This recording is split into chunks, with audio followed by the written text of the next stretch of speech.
എനിക്ക് ഈ റിഫയുടെ ഉപ്പയെ കാണുമ്പോൾ ഭയങ്കര സങ്കടമാവാറുണ്ട്.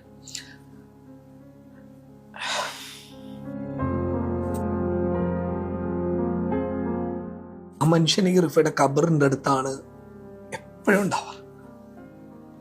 അയാൾക്ക് ജോലി ചെയ്യാൻ പോലും പറ്റുന്നില്ലതാണ്. അങ്ങനെ ഒരു ഫാമിലിയാണ് ഇവരൊക്കെ കൂടി ആക്ഷേപിക്കുന്നത്. അങ്ങനെ ഒരു ഉപ്പയെ കുറിച്ചിട്ടാണ് ഇവർ കള്ളം പറയുന്നത്. എനിക്ക് ഭയങ്കര ഇമോഷണൽ പ്രോബ്ലം ഉള്ള കേസ്.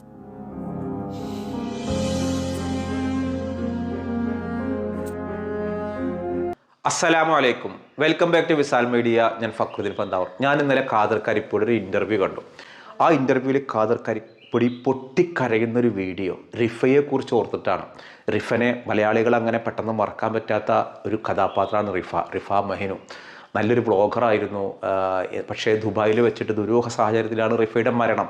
അപ്പോൾ ആ ഇൻ്റർവ്യൂവിൽ ഖാദർ കരിപ്പൊടി എന്ന് പറയുന്ന ഒരു മാധ്യമ പ്രവർത്തനം ബ്ലോഗർ പൊട്ടിക്കരഞ്ഞുകൊണ്ട് പറയുകയാണ് റിഫയുടെ മരണത്തിൽ മെഹനാസിൻ്റെ പങ്കിനെ കുറിച്ചിട്ടാണ് ഈ ഖാദർ കരിപ്പൊടി പറയുന്നത്. ഇത് പറയാനൊരു കാരണമുണ്ട്. ഇപ്പോൾ ഈ അടുത്ത് മെഹനാസിൻ്റെ ഭാര്യയായിരുന്ന സഫ പോയിട്ട് പരസ്പരം കേസ് കൊടുക്കലും ഒരുപാട് ഇഷ്യൂസ് ഉണ്ട്. അപ്പോൾ സഫ മുമ്പൊക്കെ ഈ റിഫയെക്കുറിച്ച് വളരെ മോശം വേണ പറഞ്ഞിരുന്നത്. കാരണം അന്ന് മെഹനാസിൻ്റെ പ്രിയപ്പെട്ട രണ്ടാം ഭാര്യയായിരുന്നു സഫ. അന്ന് എല്ലാവരും അതിനെ എതിർത്തിരുന്നു. ഇപ്പോൾ സഫ ഒരു ഇൻ്റർവ്യൂവിൽ പറഞ്ഞിരുന്നു അന്ന് ആ സംഭവത്തിൽ മെഹനാസിൻ്റെ പങ്കിനെ കുറിച്ചിട്ടും റിഫയുടെ ആ ദുരൂഹ മരണത്തിൻ്റെ കുറേ ഞെട്ടിക്കുന്ന വെളിപ്പെടുത്തലുകളൊക്കെ സഫ നടത്തിയിരുന്നു. ഇതിനെ തുടർന്നാണ് ഖാദർ കരിപ്പൊടി ഈ ഒരു ഇൻ്റർവ്യൂ കൊടുക്കുന്നത്. ആ ഇൻ്റർവ്യൂവിൽ ഖാദർ കരിപ്പൊടി പറയുന്ന ഈ കാര്യങ്ങൾ വല്ലാതെ ഷോക്കിംഗ് ആണ്. നമ്മൾ ആരെയും ജഡ്ജ്മെൻറ്റ് ചെയ്യുന്നില്ല. ഇവിടെ ഖാദർ കരിപ്പൊടി പറയുന്ന കാര്യങ്ങൾ പൂർണ്ണമായിട്ട് ശരിയാണെന്ന് പറയാൻ ഞാൻ പടച്ചോനൊന്നുമല്ല. പക്ഷേ ആ ഒരു മരണം ഇന്നും ഒരു ദുരൂഹമാണെന്ന് വിശ്വസിക്കുന്ന ആളുകളാണ്. ആ പെൺകുട്ടി അങ്ങനെ ചെയ്യില്ല എന്നും അത്രയും സന്തോഷവതിയായിരുന്നൊരു വന്ന് ജോലി കഴിഞ്ഞ് ദുബായിലെത്തിയ ആ പെൺകുട്ടി ആ റൂമിൽ അന്ന് എന്താണ് നടന്നതെന്നുള്ളത് ശരിക്കും അറിയുന്നത് പടച്ചറപ്പിന് മാത്രമാണ്. പിന്നെ ഇവരായിട്ട് പറയുന്നില്ല. ഇതിൽ ഖാദർ കരിപ്പൊടി ഇൻ്റർവ്യൂവിൽ പറഞ്ഞ കാര്യങ്ങൾ ഞെട്ടലുളവാക്കുന്ന കാര്യങ്ങളാണ്.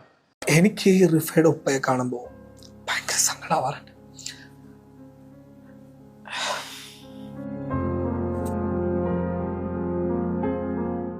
ആ മനുഷ്യൻ ഈ റിഫയുടെ ഖബറിൻ്റെ അടുത്താണ് എപ്പോഴും ഉണ്ടാവാറ്.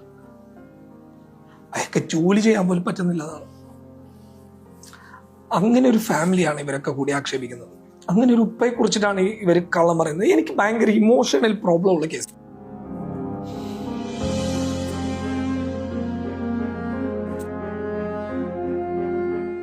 റിഫയും സഫയും ഒരുപാട് ദൂരമുള്ള രണ്ടുപേരാണ്. കാരണം റിഫ ദുബായിലേക്ക് പോയത് ജീവിക്കാൻ വേണ്ടിയിട്ടാണ്. അവൾ എത്ര വേദനയോട് കൂടിയിട്ടായിരിക്കും ആത്മഹത്യ, അല്ലെങ്കിൽ അവൾ അങ്ങനെ ചെയ്തിട്ടുണ്ടെങ്കിൽ അങ്ങനെ ഒരു ക്രൈമിലേക്ക് അവൾ പോകുന്നത്. അവളുടെ എല്ലാ ജീവനായിട്ടുള്ള ഒരു മകൻ സാനു എന്ന് പറയുന്ന ഒരു മകനുണ്ട്. ആ പെൺകുട്ടി ജോലി എടുത്തിട്ടാണ് ഈ മെഹനാസിനെ സംരക്ഷിച്ചത്. എനിക്ക് ഈ ആത്മഹത്യ ചെയ്തിട്ടുള്ള പെൺകുട്ടികളൊക്കെ കാണുമ്പോൾ എനിക്ക് ഭയങ്കര സങ്കടം.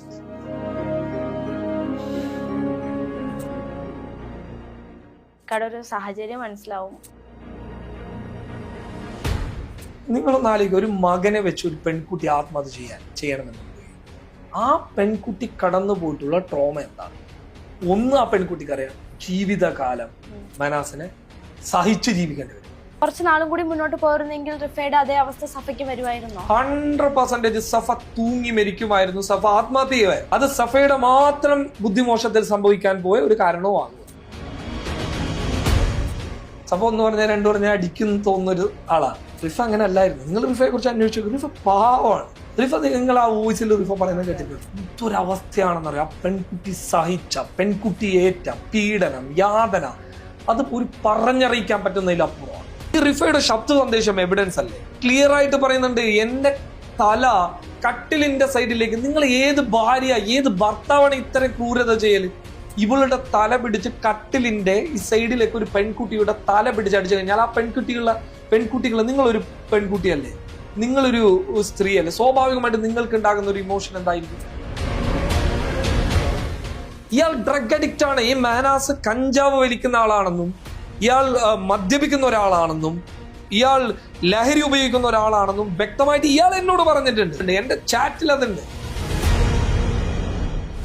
ഖാദർക്ക പറഞ്ഞു വരുന്നത് റിഫയുടെ മരണത്തിന് കാരണക്കാരൻ മെഹനാസ് തന്നെയാണെന്നാണോ? മെഹനാസ് ഒരു ഡബിൾ പേഴ്സണാലിറ്റി ഉള്ള മനുഷ്യനാണ്. അയാൾ നിങ്ങളെടുത്ത് നിന്ന് ഒരു കാര്യം പറയുന്നു, നിങ്ങൾക്ക് അയാളെ വിശ്വാസം. പക്ഷെ അയാൾ ഈ അടിച്ചിരിക്കുന്ന സമയത്ത് അയാൾ എല്ലാം പറയും. മെഹനാസ് കാലങ്ങളായി പറഞ്ഞുകൊണ്ടുള്ള നുണകൾ പൊളിഞ്ഞുകൊണ്ടിരിക്കുന്ന ഒരു അവസ്ഥ. മെഹനാസ് പറഞ്ഞതൊക്കെ കള്ളമാണെന്ന് സഫയുടെ ഇൻസിഡന്റിലൂടെ ആക്ച്വലി ആങ്കർ എന്നുള്ള നിലയ്ക്ക് നിങ്ങൾക്കടക്കം തോന്നിയിട്ടില്ല.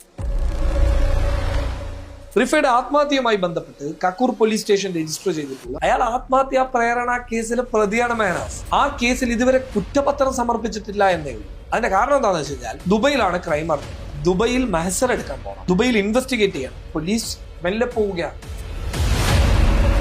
ആ കേസിന്റെ FIR-ന് ശേഷമാണ് ഈ പറയുന്നത് പോലെ റിഫ ഇതിനു മുമ്പും ആക്രമിക്കപ്പെട്ടിരുന്നത്. റിഫയുടെ കാലിന് ഒരു സ്റ്റിക്ക് കൊണ്ടുള്ള ഒരു ആക്രമണം റിഫ നേരിട്ടിട്ടുണ്ട് എന്നുള്ളതും ഒക്കെ ആഫ്റ്റർ ഈ കേസിന് ശേഷമാണ് വരുന്നത്. അന്ന് രാത്രി റിഫ ഹാപ്പി ആയിരുന്നു. റിഫ അവരുടെ സ്ഥാപനത്തിലുള്ള ആളുകളോടൊപ്പം സന്തോഷിച്ച് ഭക്ഷണം കഴിച്ചിറങ്ങി വന്ന ഒരാളാണ്. മെഹനാസ് ഉള്ള റൂമിലേക്ക് അവൾ എത്തുന്നത് വരെ അവൾ ഹാപ്പിയാണ്. അപ്പൊ ആ റൂമിൽ എത്തിയതിനു ശേഷം അവൾക്ക് എന്തോ സംഭവിക്കും. എന്താണ് അവൾക്ക് സംഭവിക്കുന്നത്? അവിടെയാണ് നമ്മുടെ ചോദ്യങ്ങളൊക്കെ കിടക്കുന്നത്. ആ റൂമിൽ എന്ത് സംഭവിച്ചു? ഞാനിവിടെ സഫയെ ന്യായീകരിക്കുന്നില്ല. സഫ ആ കുടുംബത്തെ മോശമായി ചിത്രീകരിച്ച ഒരാളാണ്. സഫ ആ കുടുംബത്തെ പറഞ്ഞ ഒരാളാണ്. ആ ഉമ്മയെ പറഞ്ഞ ഒരാളാണ്. ആ ഉപ്പയെ പറഞ്ഞ ഒരാളാണ്. ഞാനിത് സഫയോട് പറഞ്ഞിട്ടുണ്ട്. സഫ, ഇതൊന്നും പറയാതെ എനിക്കൊരിക്കലും ഈ കേസുമായിട്ട് മുന്നോട്ട് പോകാൻ പറ്റില്ല. ഈ കേസിൽ ആരോടും കമ്മിറ്റ്മെന്റ് ഇല്ല. എനിക്ക് ഒറ്റ കമ്മിറ്റ്മെന്റേ ഉള്ളൂ. എനിക്ക് റിഫയുടെ കുടുംബത്തോടെ കമ്മിറ്റ്മെന്റ് ഉള്ളൂ. മെഹനാസിനെ രക്ഷിക്കാൻ ഇപ്പോൾ ശ്രമിച്ചു കൊണ്ടിരിക്കുന്ന ആളാരാണെന്ന് അറിയാം. മെഹനാസ് ഒരു സൈക്കോ ആണ്. ആ മെഹനാസ് എന്ന് പറയുന്ന സൈക്കോയുടെ 10 ഇരട്ടി സൈക്കോപാത്ത് ചിന്തകളുള്ള ഒരാളാണ് ഈ നിഷാൽ അഹമ്മദ് എന്ന് പറയുന്ന വ്യക്തി. ഇയാൾ ഒരു യൂട്യൂബ് ലൈവ് സ്ട്രീമറാണ്. ഇയാളുടെ പരിപാടി എന്താണെന്ന് വെച്ച് കഴിഞ്ഞാൽ ഇയാൾ ലൈവിൽ വന്നിട്ട് സെക്സ് ടോക്സ് നടത്തി. ഇയാൾ നടത്തിയൊരു സെക്സ് സംഭാഷണം എന്ന് പറയുന്നത് നമ്മുടെ കേരളത്തില് ഒരു യൂട്യൂബർ പരസ്യമായിട്ട് വന്നതാണ്. ഞാൻ തിന്നാൻ കൊടുത്തതിന് ശേഷം അടിക്കാറുള്ളൂ. ഇയാളാണ് മെഹനാസിനെ സപ്പോർട്ട്. സോ ബാക്കിയൊന്നും പറയേണ്ടില്ലല്ലോ. റിഫ മരിച്ചതിന് ശേഷം സഫയുമായിട്ട് മെഹനാസ് പ്രേമത്തിലാവുമ്പോ, അതിന് ശേഷം കല്യാണം ആവുമ്പോ കാതർക്ക് അത് അറിഞ്ഞിട്ടുണ്ടായിരുന്നില്ലേ മെഹനാസ് രണ്ടാമത് കല്യാണം കഴിക്കാൻ പോവുകയാണ് എന്നുള്ളത്? അവർ കല്യാണം കഴിഞ്ഞതല്ല. ആക്ച്വലി അതൊരു സമ്മർദ്ദത്തിന്റെ പേരിൽ നടന്ന ഒരു കാര്യമാണ്. വീട്ടുകാരുടെ ഒക്കെ സമ്മതത്തോടു കൂടിയിട്ട് നടന്ന ഒരു കല്യാണമല്ല സഫയുടെ. അത് സഫ നിഷേധിച്ചാലും ഞാൻ പറയും സഫയുടെ ഉപ്പയും സഫയുടെ ഉമ്മയൊക്കെ ഈ കല്യാണത്തിന് എതിരായിരുന്നു. ഇതിനെന്തിനു ഉത്തരവാദി ഉണ്ടെങ്കിൽ സഫ തന്നെയാണ്. ഇതിന്റെ ഇടയിൽ നമ്മളിപ്പോ ദുബായിൽ വെച്ച് റിഫ മരിക്കുന്നതിന് മുന്നേ മൂന്നാറിൽ വെച്ചിട്ട് റിഫയുടെ ഏതോ ഒരു അവിഹിതം മെഹനാസ് പൊക്കി എന്നുള്ളൊരു കേസ് നമ്മൾ കേൾക്കുന്നുണ്ട്. അങ്ങനെ എന്തെങ്കിലും അത് സത്യമാണോ? ഇപ്പോ എന്താ ഈ സഫയെ കുറിച്ചിട്ട് മെഹനാസ് പറയുന്ന ഒരു ടോൺ? സഫക്ക് അവിഹിതം ഉണ്ടായെന്നുള്ളതാണ്. റിഫയെ കുറിച്ചിട്ട് എന്താ മെഹനാസ് പറഞ്ഞത്?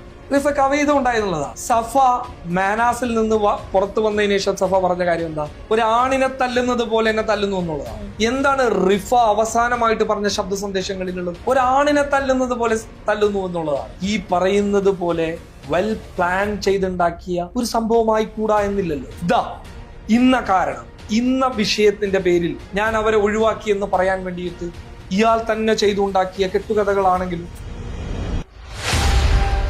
ചിലപ്പോൾ ഈ പറയുന്നത് പോലെ ഇപ്പൊ സഫ പറയുന്ന ഒരു പോയിന്റ് ഇല്ലേ, അവിഹിതങ്ങൾ ഉണ്ടായില്ലെങ്കിലേ അത്ഭുതമുള്ളൂ എന്ന പോയിന്റ് ഞാൻ അങ്ങ് എടുക്കുകയാണ്. കാരണം അമ്മാതിരി ക്രിമിനലാണ് ഇവൻ. കാരണം ഇവനിൽ നിന്ന് വേർപിരിഞ്ഞു പോകാൻ ഏത് പെണ്ണും ചെയ്യും.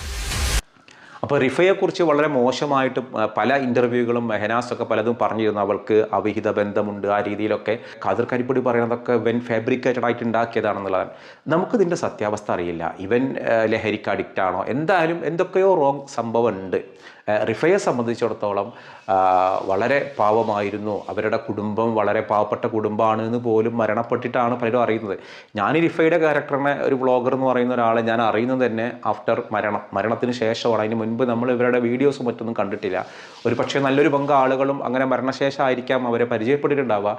ഇതേപോലെ ഒരു മാർച്ച് മാസത്തിലാണ്, ഇപ്പോൾ മാർച്ച് ആവാൻ ഇനി ദിവസങ്ങൾ മാത്രമേ ബാക്കിയുള്ളൂ, അവരെ മരണം നടത്തുക. ആ കുട്ടി വളരെ ഹാപ്പി ആയിട്ട് ജീവിക്കട്ടെ. കുട്ടീനോട് ഒരു ഖാദർ കരിപ്പൊടിയുടെ ഇതിൽ പറഞ്ഞിട്ടുണ്ട്, കുട്ടിയോട് ചോദിക്കുന്നതിന് മോൻ ആരെയാണ് ഇഷ്ടം എന്ന് വെച്ചാൽ ഖാദർ കരിപ്പൊടിയാണെന്നുള്ളത്. മെഹനാസ് വെക്കുന്നത് എന്തിനാണ് ഇവളുടെ കാര്യത്തിൽ ഈ മറ്റേ ഖാദർ കരിപ്പൊടി ഇങ്ങനെ ഇടപെടുന്നത്? ഖാദർ കരിപ്പൊടിയുടെ പൊട്ടിക്കരച്ചിൽ ഒരുപാട് പേര് വിമർശിക്കുന്നുണ്ട്. നിൻ്റെത് അഭിനയമാണ്, നീ വെറും അഭിനയിക്കുകയാണ്, നീ എന്തിനാണ് മറ്റുള്ളവരുടെ ലൈഫിൽ കയറിയിട്ട് അഭിനയിക്കാൻ നിൽക്കുന്നത്, നിനക്കെന്നതിൽ കാര്യം. ഇങ്ങനെ സോഷ്യൽ മീഡിയയിൽ മുഴുവനും ഖാദർ കരിപ്പൊടിക്കെതിരെ ഗംഭീരമായ സൈബർ ആക്രമണം നടക്കുന്നുണ്ട്. ഒരാൾക്കെതിരെയുള്ള സൈബർ ആക്രമണത്തെയും വിസാൽ മീഡിയ സപ്പോർട്ട് ചെയ്യില്ല.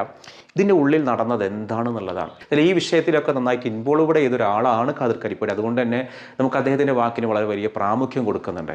മാധ്യമപ്രവർത്തകരാണെങ്കിലും ബ്ലോഗേഴ്സ് ആണെങ്കിലും ആരും ജഡ്ജിയല്ല. ഒരാളെ കുറ്റവാളിയാക്കി ചിത്രീകരിക്കുക, മറ്റാളെ ഇരയാക്കുക. നമുക്ക് ചെയ്യാനുള്ളത് രണ്ട് കൂട്ടർക്കും പറയാനുള്ള കാര്യങ്ങൾ പബ്ലിക്കിൻ്റെ മുന്നിലേക്ക് പറഞ്ഞു കൊടുക്കുക. പക്ഷേ എനിക്കിതിൽ നിന്ന് മനസ്സിലാകുന്ന ഒരു കാര്യം, അന്ന് ആ റൂമിൽ എന്തൊക്കെയോ അരുതാത്ത സംഭവിച്ചു. പക്ഷേ ദുബായ് പോലീസ് അങ്ങനെ ഒരു കൊലപാതകമാണെന്നുണ്ടെങ്കിൽ അത് മറച്ചു വെക്കാനോ അല്ലെങ്കിൽ നമ്മുടെ കേരള പോലീസിൻ്റെ പോലെയുള്ള മറ്റെന്തെങ്കിലും രാഷ്ട്രീയക്കാരുടെ താല്പര്യത്തിൽ മാറ്റി എഴുതാനൊന്നും കഴിയുന്ന ആളുകളല്ല ദുബായ് പോലീസ്. അപ്പോൾ ഒരു പക്ഷേ ആ ഒരു മനോവിഷമത്തിലാവാം ആ പെൺകുട്ടി അങ്ങനെ ചെയ്തിട്ടുണ്ടാവുക എന്നുള്ളതാണ്. പക്ഷെ അതിൻ്റെ ഉത്തരവാദി ആരാണ്? ഭർത്താവായ ആളാണ്. ആ ഉമ്മാനും ഉപ്പാനും ഇങ്ങനെ കുറിച്ച് ആലോചിക്കും. അപ്പോൾ ആ ഉപ്പന്ന് എന്നും ഖബറിങ്ങ പോയിട്ട് ഒരു ദിവസവും മുടങ്ങാതെ ഖബറിങ്ങ പോയിട്ട് ദുആ ചെയ്യുന്നൊരു വീഡിയോ 4 വർഷം മുൻപ് മനോരമയിൽ വന്നപ്പോൾ ഇന്ന് ഞാനിങ്ങനെ എടുത്ത് നോക്കിയപ്പോൾ അതിൻ്റെ അടിയിലൊക്കെ വന്ന് റിഫയെ സ്നേഹിക്കുന്ന ഒരുപാട് പേര് പ്രാർത്ഥനയോടെ കമൻ്റ് ഇടുന്നുണ്ട്. ഇവരെ ലൈഫ് ഞാനിപ്പോൾ പറയാൻ കാരണം ഈ റിഫയെക്കുറിച്ചുള്ള ഖാദർ കരിപ്പൊടിയുടെ ഈ എന്താ പറയുക കണ്ണീരോട് കൂടിയുള്ള വീഡിയോ കണ്ടപ്പോഴാണ് അങ്ങനെ അത്രമാത്രം ഇമോഷണലി ആവാൻ അത്രയാവീടുകായുമായിട്ടുള്ളൊരു സൗഹൃദം ഉണ്ടായിരിക്കും. ഈ വിഷയത്തിൽ ആരാണ് റിഫയുടെ മരണത്തിലെ ഒരു കുറ്റവാളി അല്ലെങ്കിൽ പങ്ക് ആർക്കാണെന്നുള്ളതാണ് നിങ്ങൾക്ക് തോന്നിയിട്ടുണ്ടെങ്കിൽ താഴെ ഒന്ന് കമൻറ്റ് ചെയ്യണേ. ഞാനെന്ന് ചോദിക്കുന്ന ഒരു ചോദ്യം, വിശുദ്ധ റമദാനിൽ സ്ത്രീകൾക്ക് നോമ്പ് നോൽക്കാൻ ഇളവുള്ള കുറച്ച് സമയങ്ങളുണ്ട്. അതായത് പീരീഡ് ആവുന്ന സമയങ്ങളിൽ സ്ത്രീകൾ നോമ്പെടുക്കേണ്ടതില്ല. ഈ സമയങ്ങളിൽ നോമ്പെടുക്കാത്ത സ്ത്രീകൾക്ക് ഭക്ഷണം കഴിക്കാമോ എന്നുള്ളതാണ് ചോദ്യം. അതായത് അവർ നോമ്പ് എടുക്കേണ്ടതില്ല എന്നുള്ളതാണ് നിയമം. അവർ നോമ്പ് എടുക്കരുത്. പക്ഷേ ആ സമയത്ത് സ്ത്രീകൾക്ക് ഭക്ഷണം കഴിക്കാമോ, അതായത് ഭക്ഷണം കഴിക്കാതെ ഇതിനോട് ഐക്യദാർഢ്യം പെടാനോ അതോ ഭക്ഷണം കഴിക്കാമോ എന്നുള്ളതാണ് ചോദ്യം. ഞാൻ ഇന്നലെ ചോദിച്ചൊരു ചോദ്യം ഉണ്ടായിരുന്നു, അത്താഴം കഴിക്കുന്ന സമയത്ത് വായിൽ ഭക്ഷണം ഉണ്ടായിരിക്കുമ്പോൾ സുബഹി ബാങ്ക് കൊടുത്താൽ എന്താ ചെയ്യുക എന്നുള്ളത്.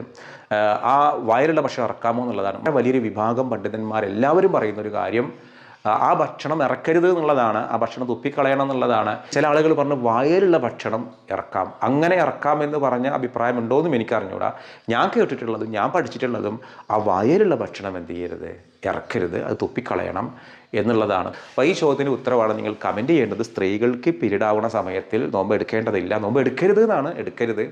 ആ സമയത്ത് അവർക്ക് ഭക്ഷണം കഴിക്കാമോ എന്നുള്ളതാണ് ചോദ്യം. ആ ഉത്തരവാണ് നിങ്ങൾ കമൻറ്റ് ചെയ്യേണ്ടത്. മറ്റൊരു ദിവസം മറ്റൊരു വീഡിയോയുമായി വീണ്ടും കാണാം.